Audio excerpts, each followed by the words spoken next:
E durante o evento nesta segunda-feira, Lula elogiou Fidel Castro.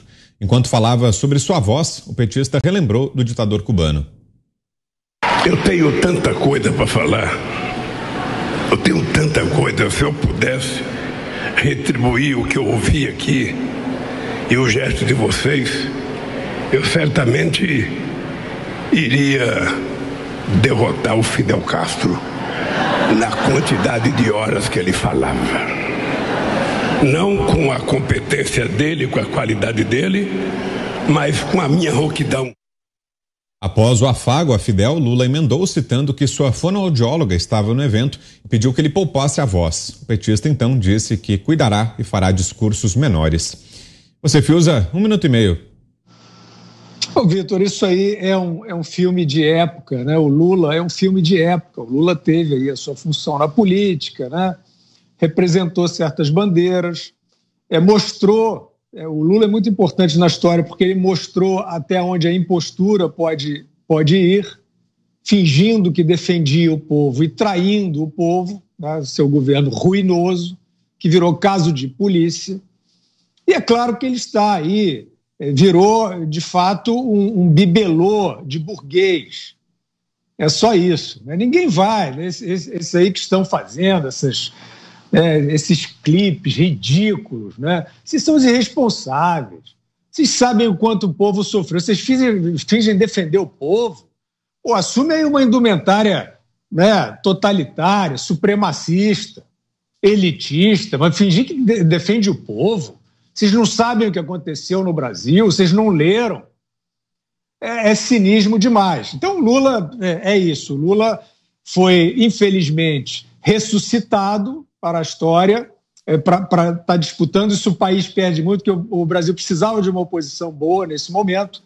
Agora, eu quero assinalar que a cena que nós vimos de uma professora, de uma educadora, né, com crianças, fazendo... Aquilo ali não é nem doutrinação, aquilo é uma delinquência. É uma delinquência. Aquilo ali é uma coação. A gente vai esperar, o Binha certamente vai aguardar e monitorar os resultados disso em Recife. Sabe por quê? Porque isso não é só lá, porque isso está cheio por aí.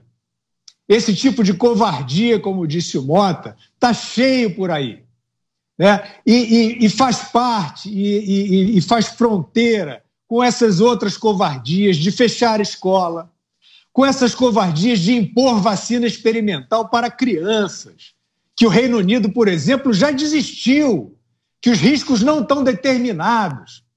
E você vê esses sindicalistas de escola apoiados por essa imprensa irresponsável, apoiado por esses que se fingem progressistas e tal, mas que estão atrás de lobby. Onde tem lobby, onde tem facilidade, oba, vamos lá, onde é que é?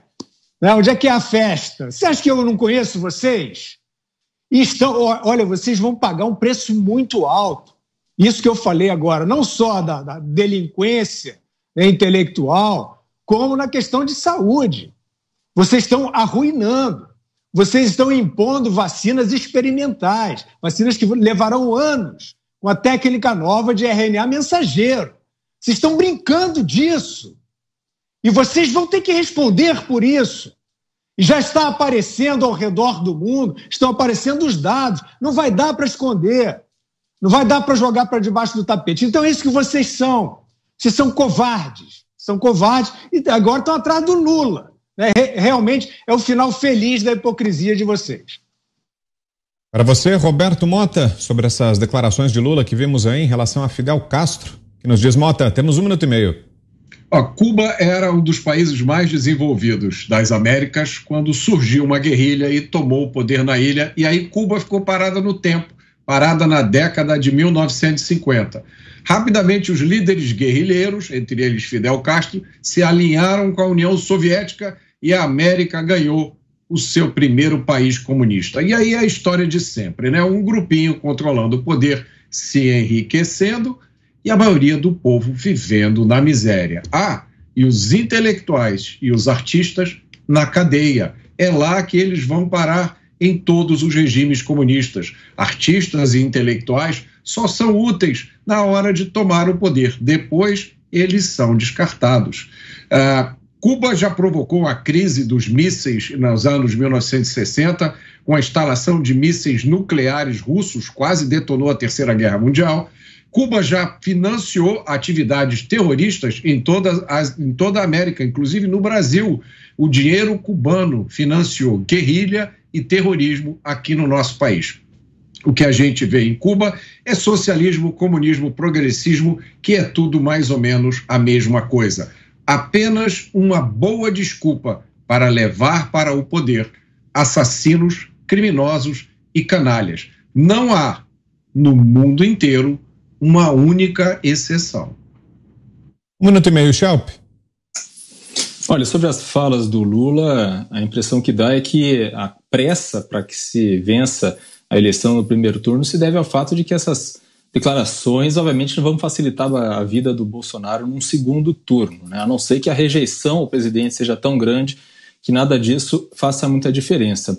Mas eu queria comentar também, rapidamente, o caso das crianças em Pernambuco e também o caso das queimadas. Em relação às crianças, é obviamente ultrajante a atitude das professoras, lembrando que elas estão ali coagindo e, de fato, causando um constrangimento nas crianças, né? Citando o nome, em quem elas votam, tirando sarro, ridicularizando e expondo provavelmente até a maneira como os pais das crianças votam, já que elas escutam em casa e talvez repliquem isso nessa votação fake. Em relação às queimadas, é importante lembrar que fazer essas comparações parciais, pegando alguns meses, né, essa especificamente, por exemplo, é de 1º de janeiro a 15 de agosto, né, que mostra uma diminuição nas queimadas em relação ao mesmo período do ano passado. Mas se a gente se pegar até setembro teve uma alta muito grande de queimadas, e isso faz com que foi inclusive recorde desde 2012 em termos de queimadas, só setembro. Quando se pega, por exemplo, o período até 19 de setembro desse ano, há um aumento de 2% em relação ao ano passado nas queimadas. E se você pega o período até dia 25 de setembro, também há um aumento em relação ao mesmo período do ano passado, um aumento bastante grande. Então, a melhor maneira mesmo de fazer uma evolução histórica desses dados e saber se as queimadas estão aumentando, se o desmatamento está aumentando, é pegando um período fechado de 12 meses, sempre de um ano para o outro, porque aí sim se tem uma série histórica e se pode fazer uma comparação.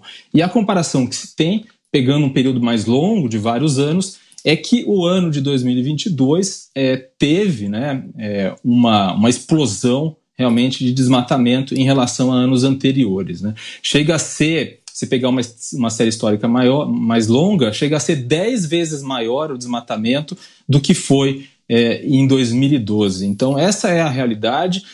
Os atores, o que dizem sobre a Amazônia não importa, mas o que interessa é para os brasileiros ver o problema da maneira correta e tentar atacá-lo.